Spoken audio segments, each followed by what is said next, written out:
When your world is on fire, not just from a business perspective, from a personal, your health, financially, everything just feels like it's falling apart. You can't fight the waves, but you can learn to surf. And I think courageous leadership for me is helping people that you love and care about fight through that storm. I didn't have a company, I didn't have anywhere to live, I didn't have any money. In fact, I was in about 35 grand's worth of debt. I just remember feeling so worthless, like such a failure. I just remember this moment where I was sat on my surfboard on the side of the road in Brooklyn with literally no plan, no one in the world that I knew to call. And I called my mum, and I remember just bursting into tears being like, "Mum, I failed." That moment in my life was one of the lowest points, and I really had to kind of dig deep to pick myself up. And I remember hanging up the phone and being on the edge of a balcony, looking over going, what's this all for? Like, it's not worth it. What would that advice be that you would give to your younger self from what you know today? You are enough. Hello and welcome to the Courageous Leaders podcast. On today's episode, we have the brilliant Sam Budd, founder and CEO of the Buddy Media Group. With over a decade of experience, Sam has led strategies for brands like Apple and Spotify and played a key role in scaling Social Chain and guiding its IPO. Sam's story is so powerful, thought-provoking and inspiring, which is why we have decided to record it over 2 episodes. So let's get started with part 1. Sam, welcome to the show. Thank you for being here. Absolute pleasure. Thank you. And straight in, I'd love to know, what does courageous leadership mean to you?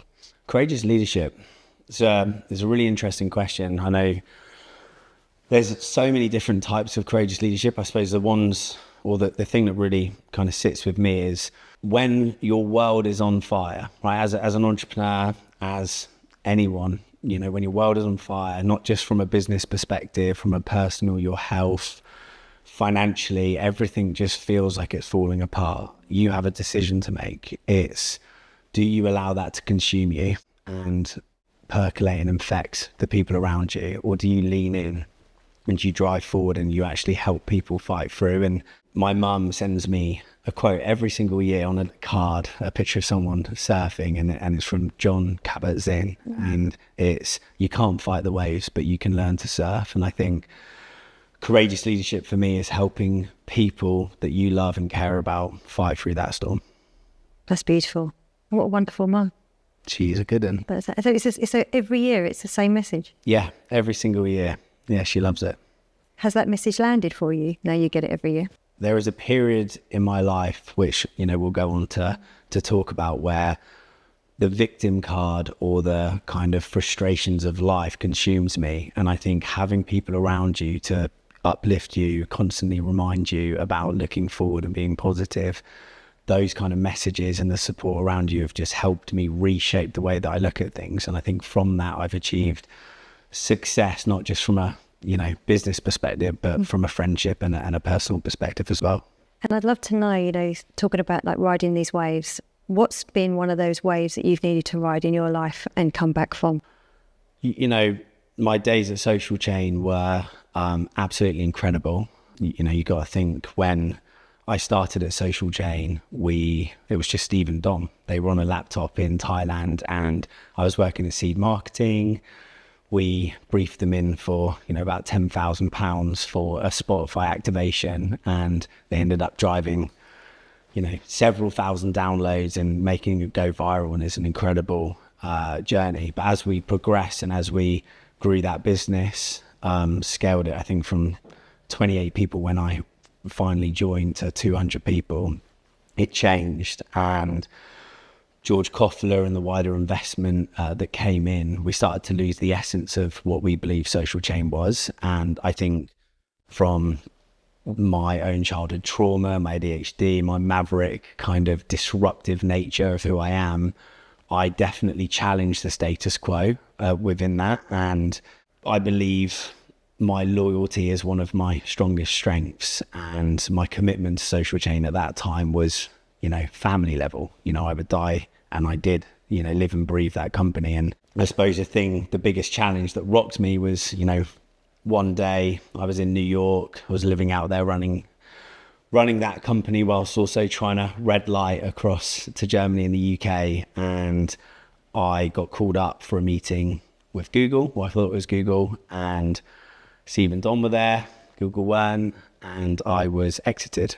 It totally rocks my world, because I couldn't understand, really what had happened, why it was happening, delivering incredible results, global social media winners that year. And I think what happened to me in that moment realistically defined my whole life, not just from a professional perspective, but also from a personal perspective. And I remember having to leave the house in New York and got sent to a hotel, which was not very desirable. I just remember feeling so worthless, like such a failure. I just remember this moment where I was sat on my surfboard, love surfing, I'm a Cornish boy, on the side of the road in Brooklyn, with literally no plan, no one in the world that I knew to call. And I called my mum, and I remember just bursting into tears, being like, "Mum, I've failed. I've screwed it. This has happened. This is why." And, that moment in my life was one of the lowest points, and I really had to kind of dig deep to pick myself up. And, there was actually a point where, I remember being in Williamsburg, and, we just kind of discussed, there was basically some, disagreements between equity, and I hadn't signed a contract that I should have. And, the board, the wider entity of Social Chain had become a bigger beast. And I'm sure any founder that has raised money or anyone that's become part of a bigger conglomerate understands the control and the differences and the changes that happen. I remember getting a call saying, "Look, we're going to not let you fly home. We're not going to pay your notice. We're not going to essentially do anything unless you sign a non-compete." And I remember hanging up the phone and being on the edge of a balcony, looking over, going, "What's this all for? Like, it's not worth it." And I just remember thinking, I've got more responsibility than myself. I've got my friends and my family and the people around me that I want to turn up for and I want to deliver for. And that took some serious soul searching in that moment. I think the incredible thing is that about an hour later, I got called up by a guy called Daniel Cox from Apple saying, "I've just been told you've left. Have you left?" I thought everything was going well. And I explained the story, and he actually said, "Well, we didn't sign Social Chain, we signed you. So get on a flight back and come and meet me." And essentially that's how Buddy started. So our first client was Apple. We had no idea what was going on. I didn't have a company. I didn't have anywhere to live. I didn't have any money. In fact, I was in about 35 grand's worth of debt because of, the way that we exited. Yeah, it was a really interesting time. And I think the most important thing from it, because I think you can play the victim card, is that when Steve, Dom and I sat down, Steve actually said, "Look, I think, because we had a lot of respect, we really cared about each other. He said, "I think this would be the best thing that ever happens to you." And obviously at the time, you don't feel that way. But I also reflected as to what was it that I did, because it always takes two people. And I think there was a bigger plan, the Social Chain, AEG, kind of £200 million beast was building. And I'm there as a maverick in New York, challenging the status quo, feeling very kind of passionate about the way that I believe stuff needed to happen. And actually, you can't have, mavericks are great, but they could also be really disruptive. And I think what it allowed me to do is go, actually, what was it that I did and how did I act, and what was it that I put the wider board into a position so that they had to make that decision. And so I think it's been a really it's the first time I've ever talked about this. And I think the most important thing is it's a really positive thing, even though it's a really painful and negative thing. And that's so important to me. And I'm still good friends with Steve. I'm still good friends with Dom. I spoke to them both the other day. I respect them. But what I'm really proud of is that instead of focusing on the venom and the, kind of toxic mindset of they screwed me or this happened, I just got busy and I just lent in and I worked my absolute arse off to build Buddy.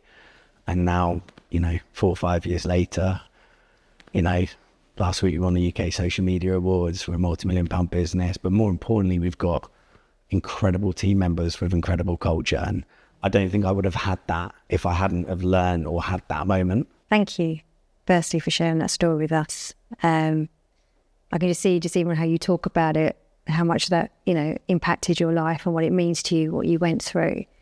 And just to acknowledge the courage that it takes to do that internal reflection, because it's actually the easier choice is to stay angry. It's much easier. It's not comfortable, but it's easy to stay angry. It's easy to blame others and have that venom. To actually take the moment to hold the mirror up and go, let me look at where my responsibility in this and what can I learn from this, is just huge credit to you and really demonstrating that growth mindset and how you've used that to become the person you are today. So thank you for sharing that with us. Pleasure. Just a quick pause to ask for your help. We received wonderful messages on how the podcast is supporting you as leaders and helping to normalise the challenges you face. To help us reach and support more leaders, we'd love your help. If you haven't already, please can you follow or subscribe on the platforms you watch or listen to us on, as it makes a huge difference.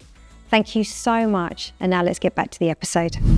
I just want to know, in terms of the time that took, because if people are listening thinking, well, that, was it quite instant that he bounced back and stuff? What was the sort of time period and what kind of needed to happen, or what did you need to process between, feeling, you failed and stuff, to setting up Buddy? What was that period of change and growth you needed to do? I mean, there was no stopgap.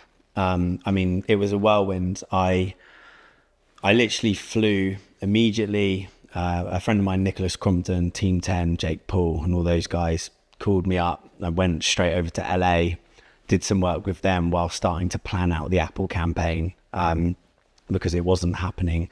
It was a student-focused campaign, so it happens in certain periods around the year. So I worked with those guys for a bit out in LA and built that up. And I was essentially, I wouldn't recommend starting a business in the way that I did. You need a plan, you need vision, you need finances. You certainly shouldn't be starting, or I would recommend not starting a business in debt, because it makes it difficult. I remember a period where I couldn't even buy a coffee on my card. It was that tight. However, one of the biggest things is starting, right? And sometimes you just got to start. And I cannot describe to you how many hilarious mistakes. I'm very good at selling. I'm very good at creative and vision. And the first deal that I sold in was a European student activation in France, Germany, and the UK. And it was only me. And just trying to figure out the different languages, the logistics, bringing people in, all within the space of a couple of months, at the same time as trying to cash flow and manage it with no kind of processes or business. It was crazy, but it also allowed me to get started, learn some very hard mistakes, figure out, something that I love and something that I was adamant I wouldn't do that I did with launching Buddy is I thought, because I was a managing director at Social Chain, I'd learned all of the mistakes, but I hadn't learned what it's like, the pressures that Steve had, for example, of cash flow, payroll, board level, hiring, all of these different things. And going into Buddy, I literally think I made every single mistake that I said I wouldn't make within the first 12 months. And I think I continued to make those mistakes for a couple of years. So yeah, I think it was an incredibly fast learning curve. You put founder and CEO as your title. I don't think really you learn to be a CEO. I'm still learning to be a CEO. You figure that out as you go. You're a founder, but you definitely don't know how to run a company. I fully agree. Yeah. And I've interviewed lots of CEOs on this, and I think they'd all agree with you. It's a continuous journey. I'm just, you're sitting in front of me here. You said a really, really powerful story. You're incredibly successful now. What do you feel is, because it is quite unusual what you've been able to achieve, what do you feel is within you that has enabled you to get back up incredibly quickly and also make mistakes for 12 months and still keep going? What do you feel is in you that enables that? I think there's some positives, and I suppose there's some potentially destructive self-worth elements involved. I think to fail is not acceptable to me. And that is a really positive thing, because it's allowed me to work 100-hour weeks and fight beyond belief to make something happen that everyone says can't happen. And to see, particularly with my kind of ADHD, like neurodivergent mindset, I'm always looking, someone's talking about the next campaign, I'm talking about the next 2 years, and I can see it, and it's so clear to me. And so my whole childhood, I was brought up around feeling worthless in a lot of situations, very supported by my mum, but had some really quite painful experiences as a child. And you feel like you have to prove yourself. You feel like you need to show people that you are worthy, that you are successful, that they can love you, because you don't really love yourself, being completely honest. And I think that has taken me so long, and is continuing to take me time, because everything's a journey, everything's learning. You don't just fix something overnight. In fact, you can fix something and it can break a year later.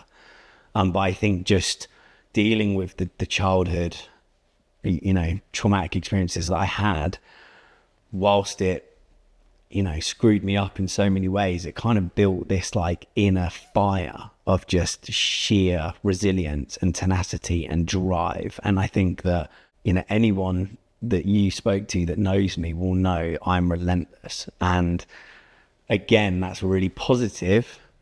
But my partner, Katie, I can imagine she struggles. I know she struggles a bit. My family, my friends, sometimes it's so overwhelming because I can't stop. I can't allow myself to be defeated. And so then it can be exhausting, and it can be tiring for other people. So what's coming up for me when I was listening to what you were sharing is you said that failure is unacceptable, not happening. You've come through a big failure, and all your childhood stuff, you've come through all of that, yet it still feels like this relentless pursuit, potentially maybe not to fail again. Is there any part of you, seeing what you've learned from that failure before, can actually start to embrace it? Your childhood, so I'm absolutely fascinated with Dr. Gabor Mate, right? Talks about childhood trauma. And, one of the reasons why I'm so fascinated with it is because I believe that we have such an opportunity to change our outcomes based on our coping strategies. And I think in general, if we really look at, if you think about office dynamic problems, right? If you think about relationship problems, if you think about a disagreement, a lot of the times it's because people's ability to receive or give feedback, or their coping strategies to onboard that, triggers an element. And that's why I call it echo chambers, because just because I've had, a challenging childhood doesn't mean that everyone else hasn't had their own element of challenge. And I think it's Jimmy Carr that says, show me a trust fund kid and I'll show you someone riddled with, pain and challenges, right? And it's that everyone's stresses and everyone's anxiety is their own. But if you can't figure out how to acknowledge that and notice it and work out where your triggers are. So for example, we had a client, big European client, £1 million client. We'd grown it from 150,000 in sales a month to 1 million. Absolutely killing it, award nominated. And we got the call the other day saying we're bringing everything in-house. My self-worth in that moment was triggered so hard because I was like, well, what we've done all of this, the justice and all of that. But we were actually we'd just taken the team to Portugal for the buddy retreat, which was incredible. It was highly energized, but a lot of amazing resilience. And, you know, I'll talk about that more in the second episode. But I had a decision to make, which was, do I allow that moment to affect the way that I turn up? And I think this whole thing about failure, the failure that you have in your life, is your decision to decide how that projects out onto other things and other people. And so, you know, do I still feel that I have to win? Yes. Is that going to change? Probably not. Am I working on coping strategies to allow me to accept when they happen and not attack myself and resent myself as a person that's only human, that's done everything in his power to try and achieve success? Yes, I've figured out, and I'm figuring out coping strategies to deal with that. And I think I couldn't advise anyone more in this world to focus on coping strategies, cognitive brain therapy, like really looking at how they respond, because really it's all about how you respond to a situation. It's nothing to do with other people. I love the high performance equation, which is the event plus the response equals your outcome. And even like the word responsibility is your ability to respond. And I say I've done 7 years on it now, just working out how to be in charge of my mind. Yeah. And one of the most powerful things someone said to me is, you know you're not your mind, don't you? So I sort of see my mind as a little sat nav, and I'm like, yeah, I can program where we're going. You're not going to take me, I'm going to take you. And it's so right in terms of that ability to just pause for a second and go. And I know you're a big fan of breath work, isn't it? Like just pause, hold it and go. State shifting. Yeah. And it, you know, I'm working with a guy called Ross Anderson, which is Beyond Baseline, who came out to Portugal with us. And, you know, one of the things, he could see me really stressed, and I was about to go and present to the whole team and talk about, you know, this amazing thing, which has been an amazing year. And he went, go and do your practice. And I went upstairs and I sat down and I said, how do I want to turn up for the people I love, I lead and inspire, and for today in that moment? Because otherwise you get caught thinking into the future. And I think the final thing I'd say on it is that there's this whole thing around bad things happen in threes.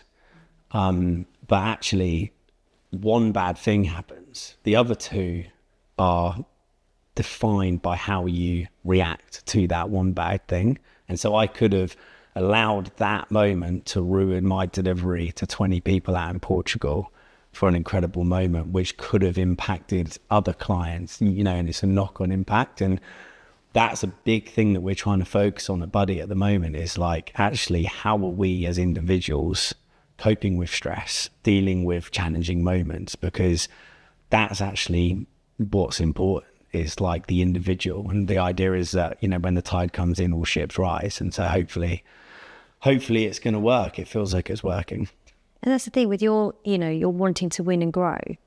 To do that, there's going to be challenges, there's going to be setbacks, and there's going to be a level of stress. Yeah. So I love hearing from you is actually, let's set our people up ready for that versus actually try and put coping strategies in once they're already stressed. Yeah. And I think unfortunately too many companies are waiting, go, oh, my team will burn out, we better do something, versus what do we actually proactively do now so people can work out how they individually respond to situations. Yeah, and it's about encouraging vulnerability. You know, like, you know, going back to your, what does courageous mean? It's like doing all of those things, but in a vulnerable way where people understand it. Like, I think, you know, that whole thing of egos are expensive. You know, it's like, there are some days where I genuinely, I don't know if you do this with your partner or your husband, you know, the 100%, you know, you go back and you're like, I'm at 20. Yeah. Like, I need you to cover me. And like, actually, I encourage that with the team, where someone is just swamped, you know, deadlines are in, they're feeling run down, all of the elements, you know, are going against them. And that's where you shout for help. And I think I have been in situations in businesses where people haven't felt confident to do that. And since we've really focused on purpose and, you know, who we want to stand for and impact and actually like genuinely doing it, it's not just in our marketing, like it's in our operations. I can assure you, taking a whole team to Portugal isn't cheap, but it's like what's more expensive, like taking people away on a trip and focusing on purpose and resilience and coping strategies, or recruitment fees and clients letting you go and an unhappy team? And also, like, what's the point in running a company unless you're inspiring people to do that? Beautifully said. I want to put up the quote somewhere. Please make sure everyone's focusing on us. Something that's still coming up for me, I get these messages in my brain. It's like, you need to know this more. Self-worth. Where is your self-worth right now? Because it seems to be a lot of the things that think it's just self-worth that gets knocked. Where are you at right now with it? It's a deep question. I would say that the work that I'm doing around purpose, the podcast I'm doing with you and other people, the iNews around superpowers and encouraging people to embrace who they are, is helping me find a deeper level of self-worth. I think it's difficult to fight generational trauma. And so when things go bad or I'm not delivering in the way that I want, I have to be very careful about the way I talk to myself. And I have to be very aware, if I'm in that state, how I can turn up, because as I said, your coping strategies can percolate and impact other people around you. So, at the moment I'm doing Stoptober, having a month off, which is incredible. I'm working with Rob Eads and Ross Anderson on, doing high rocks and fitness, and I'm sleeping well. I think my self-worth in terms of, how I'm turning up, how I'm feeling, how I'm rested, my stress levels, I think it's 10x what it was 2 months ago. But 2 months ago, it was at rock bottom. And I think that's the thing that's so important to anyone, any CEO, that's got 10,000 employees or 20, is that we all know that everything ebbs and flows, the pendulum swings, and you've got to make sure that you look after yourself and be kind to yourself. And I think I've been hard on myself to the point where it's been detrimental to myself and the people around me, and it's caused me to self-destruct at times. So slightly political response to what my self-worth is, but I think deep down I know that what I'm doing is helping people, and the work that we're doing is powerful and impactful and award-winning, and that makes me proud. But I suppose the biggest thing is the culture of the company and the people that I'm around and the friends that I've got. I feel really proud of that, and so that helps me and my self-worth. Thank you. And I could see I feel that it's going to be just a continuous journey for you navigating that. But you've created what is so powerful listening to you, you've created a system around you that can keep you strong and keep you going in those moments. Essential. Yeah, it's really nice. If you're enjoying this episode and finding it insightful, I want to take a moment and remind you, if you haven't already, to hit that like button and subscribe to the channel. It's a small action, but it makes a big difference. Not only will you be the first to know when an episode drops, but it really helps us to continue to create this content for leaders like you. And I'd love to hear from you. So if you've got thoughts, questions, or ideas, feel free to drop them in the comments. Also, if you want to explore how my leadership training and coaching can support you and your team, then drop me a DM and we can have a call. Thanks so much. Now let's get back to the episode. You mentioned the friends. And I know when we spoke before, and you're from Cornwall. Yeah. Cornwall lad. How have the Cornwall lot found and watched your journey? What's their response been to you? Confusion. It's quite interesting. I remember this unbelievably hilarious moment where it was actually a social chain moment where I'm not the most fashionable of individuals. I've dressed smart today.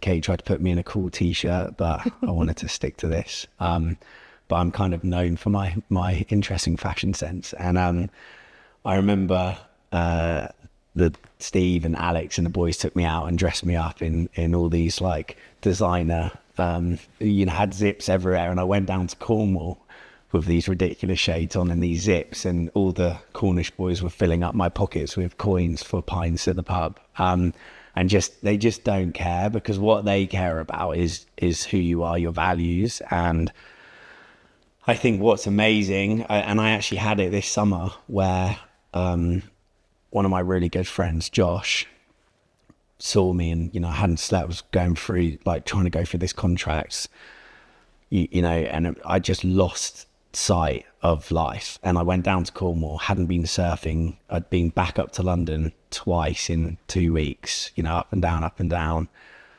And he just said to me, he was just like, mate, like, look, like, what is going on? Like, look at yourself. Like, you're stressed. You can't look me in the eye. You're making small talk. You haven't been surfing. Like, what are you doing? Like, because this isn't living. And it was a real wake up call. And I think it is so interesting to have people that can put a mirror in front of you and call you out, because I think everyone can accept what you're doing. Oh, well, Sam's stressed. He's imploding. He's going out on the lash and doing this and doing that. But it takes someone with courage and someone that you trust and deeply care about to actually say, hey, look, this isn't cool, And I think growing up in Cornwall, you're built up around the beach. And so, like, I've got friends that are 65 years old that I was speaking to yesterday that we go to dinner with, and they feel like some of my dearest friends. And I've also got friends that are in their 20s that are the grommets coming up from surfing, because you congregate around the beach. But actually, if you think about it, your childhood, and as you grow, you're learning to communicate with all these different age groups and people from all different walks of life, and you meet all the tourists that are coming down, particularly when you're lifeguarding. And I think you'll know, like, you always spot a Cornish person, because they're typically quite eccentric and energized and mischievous, but they're also caring and they're kind. And you will always, we've always been taught that you go out of your way to make sure you can protect someone or look after someone. Like, that was ingrained into our principles. And I think that has really had a profound impact on who I am and the friends that I've had. And I'd say who you've become as a leader. Yeah. So where you're really saying the values, the purpose, taking your team away, focusing on your people. It feels like, tell me if I'm wrong here, but it almost feels like Buddy Media is your beach. Yeah. And I think it was interesting, because I think you've got to be really careful, this whole family thing with business. And, I've actually, been really trying to focus on community, because, with the community, you have to deliver, you all have to pull your own weight. You do in a family, but in a different way. But yeah, I think it's, I think it's allowed, or it's taught me to actually ask questions like, are you okay? Right? How are you? Like, and is there anything that isn't right? And I don't think, I see a lot of people that don't go, I don't know why they're acting in that way. Whereas I feel like at Buddy, we're really encouraged, and I try and encourage it as much as possible, to check in and make sure people are all right. And by just asking that one question, you can find out so much. Yeah. And I had someone else give me the great advice, is ask it twice, because most people say, yeah, fine. The first Yeah. Second time, you might then actually get the answer. I'm really curious with, your need to win, the trauma you've been through, the big experience you had at Social Chain, and how, that really at that period was very, very painful for you. Starting up the business with not the money and stuff, all the people that work for you, and, this relentless drive and grit that you have. How have you had to be mindful of your leadership in terms of then how people can work with you, and mainly probably thinking the words, keep up with you? Yeah. I'm sorry, I'm just laughing at what some of the directors in our company would be saying right now. Yeah, I mean, we actually had to have a meeting about it. I think, it's very difficult because it's a business that I've grown with not taking any investment. So I feel the wins, and I definitely feel the losses. And so when you tie in financial insecurity, launching a business into a pandemic, which was terrifying and very frustrating, and kind of all these different elements, and then mix that with self-worth issues where you can't lose and you don't want to fail. Your intensity can be so much that it overwhelms people. And we actually did like a leadership day with Ian Forshu, who runs a company called T-, and it was really interesting because you had to give people feedback. So I was getting feedback from all the directors around what they loved, what they didn't love, essentially. And at the end of it, you have to say, thank you very much for your feedback. I don't know if you've seen that before. It is brutal. Did you do it when they all do it all in front of each other as well? Oh yeah. And they started off with me, and they were like rolling their sleeves up. And it was a really amazing kind of breakthrough leadership day. I think essentially my energy, that courageous leader element, so that's really important for leading the charge, right? It's lighting that fire, rallying, backs against the wall. We've got this. When we can't possibly achieve the time frames, I'll find a way, I'll help us find a way, and they know that I'll do that, and I will do that. The problem is when and this is something that I'm working on, is it's like I always said, I'll get to this milestone and then I'll relax, and I'll get to this milestone. And now it's like my milestones are just, they're so far in the distance. And the problem is I still focus on those at 10x capacity and mindset. But everyone around us, around me at times is just going, what the hell, we've only just delivered, this activation here, and we've just won this client. And, and I think that I've got to be really mindful. And that's why I've brought in a fractional MD to kind of get some law and order into the business and some calmness. Like director of client services, people that are just in to like steady the ship, but also I think my tenacity and my eagerness to connect with people from exec level up in terms of communication can be really overwhelming. And so they've kind of put in two or three layers now between that, so that they can just manage the information. So yeah, it's a difficult one. The only thing I would say is we're at a position now where we're stabilized, and there's leadership teams and there's managing director, and things are like more structured. But particularly in those early years, you do have to make the decision to drive forward, because people will say no. Like I always say, like if you turn the oxygen off, you run out of air. And so if you don't know what's around the corner, you don't know that client that we lost is going to bring everything in-house with no warning, right? Like you have to keep driving forward until you're in a position of security, or you take investment. But in my personal opinion, if you're going to be a small independent agency, your ability and your new business capacity should be able to get you to a point. Really, investment is when you're looking to scale or acquire. Do you take time off? No, not really. I tried to take some time off in Dubai, which was ordered by my partner. And there was, I don't know if you saw this year, there was that torrential, like tropical storm. Oh, you were there then? Oh, no. Yeah, and one of our biggest deals nearly fell through. So I ended up working on that for 2 days, and then we were being rained on from inside of our hotel. So is that why you just don't take time off? It's not worth it. Every time I take time off, something crazy seems to happen. But I'm actually going to Bali, and again, we'll talk about this more, in the next episode. But purpose, like ikigai, like if you lose sight of what really makes you happy, and like surfing and the beach and sunshine, and that is what lights my fire. And so all of the stuff that I've been doing, all of the alignment, the vision setting, getting support from kind of leadership teams and all of that element is getting me to a point where I get to go back to Bali, which I haven't done for 8 years because I've just worked my absolute socks off to get here. So yeah, time off is coming. Good. I just haven't quite earned it yet. Oh man.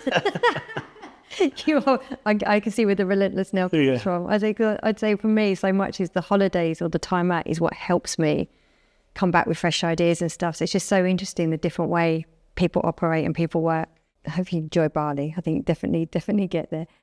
Just actually what's made me think though, if people don't see you take time off, do the people around you feel they could take time off? It's a good question. I think we're quite proactive. Again, this is what's been incredible about bringing management, leadership and processes. So the directors in our company do and will, and I have a weird energy system just built into me for some reason. I think it's, I did one of those kind of what personality are you? I literally got 100% extrovert, and then I tried to cheat doing it again to not, and I still got 100% extrovert. So, you can kind of get a sense of who I am, and I seem to charge up when I'm around people and in particularly situations of stress. But the wider team are really focused on like the directors and leadership team are really focused on ensuring that. So yeah, there's certainly some time off being taken. That's very good. And what I'd love to know is, you've experienced so much, and I know we're doing a part 2 because there is so much more to your story that we will go into, especially into your childhood. I really want to go more into the neurodivergence and how that's affected you. I know with the dyslexia, the ADHD. We're going to really cover that more in part 2. Real package. There's lots. That's why we've done this in 2 episodes. We didn't have to steamroll into too much. But yeah. I just want to first of all just, thank you for being so vulnerable and helping. And I know you did the iNews article, which has really helped to get the message out. And we will put that in our show notes as well for people. It's such a powerful article. But what you're doing is bringing these important topics. And what you're doing as well is you're being very... You're not trying to pretend, I might take time off. Yes, my leadership team can work with me. You're like, no, actually, this is really hard. And I'm navigating it. I'm trying to work it out. So this vulnerability and openness you have, I can't tell you how refreshing it is and how many people it will help. So thank you. And with all of that, and I know this might be, for what you've experienced in your childhood, quite actually a poignant question of what would that advice be that you would give to your younger self from what you know today? You are enough. I think just reminding yourself of all the incredible things that you are and not focusing on the things that you aren't can transform your life. And I think if we could all feel that and look in the mirror, I do remember when I went through my training, I had a little mantra in my head that I said probably about 50 times a day is, I belong, I'm worthy, I'm enough, and I can handle anything that comes my way. And that was transformational for me and my mindset to go, you can keep going. And knowing, just being able to look in the mirror and say, you're enough. I think one last one, bit of a funny one, but life loves lifing, right? It always throws the gauntlet at you. And I remember going to Ian Forsey last year, who's a mentor I've mentioned a couple of times, and I said, I don't possibly think anything else could go wrong. And he said, if you think this is as bad as it gets, you lack ambition. Okay. And the reason why I'm saying that is because it's like, embrace the failure. Like, it's a game. And I think the more that you can kind of smile and lean into the challenges, the more positive the outcomes will be from it. And I think that's something that every time it goes wrong, I just smile and think about that. Yeah. That's obviously come from a friend. Yeah. So you've got to be careful with it. But I do love that kind of mindset of just like, it's a game, take it on, embrace the challenges. Yeah, ride the wave. Keep riding the wave. Is there anything before we close? Because I know we've got a part 2, so I'm going to save the rest for part 2. But is there anything we've missed that you'd like to share today or reinforce to the listeners? I think it's just, the most important journey that I believe you can go on is the discovery of how you understand yourself. Because if you can look after you, you can look after other people. And so I think that's the biggest thing that I'm still trying to figure out. I'm not some guru, I'm just learning. But the more I'm understanding myself, the better the business is doing, the more the team's understanding themselves, the happier they are and the better the business is doing. And in general, the happier and more fulfilled I'm feeling. That's really beautiful. And I'm going to build on that now. We will finish, but I've got to build on that one. Yeah. Is that it was something you said earlier as well, is in terms of understanding yourself. What I thought was so beautiful when you said is knowing your purpose and how that can fulfill you. And I think what was so beautiful is where you clearly said, you know, the beach, the surfing, the sunshine is your purpose. And for people listening, if you're sitting there going, I don't know my purpose and I am trying, and you're overcomplicating it, you're trying to make this big saving the world or doing this, just go back, like listen to what you said. Actually, I know for me, it's reading, spending time with my husband, it's learning something new. The purpose doesn't have to be this huge thing. It's just those beautiful moments you treasure in your life that light you up and light your fire up. And I think I wanted to just reinforce that you share, because that was so important. I love that.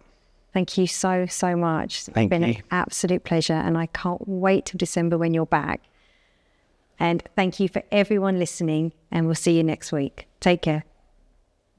If you've been loving our Courageous Leaders podcast, please can I ask you to subscribe to our YouTube channel. Your support helps keep the quality content coming and reach listeners like you that we can then really, really help. We fund this podcast ourselves, so to have your support means that we can keep delivering week on week. Thank you.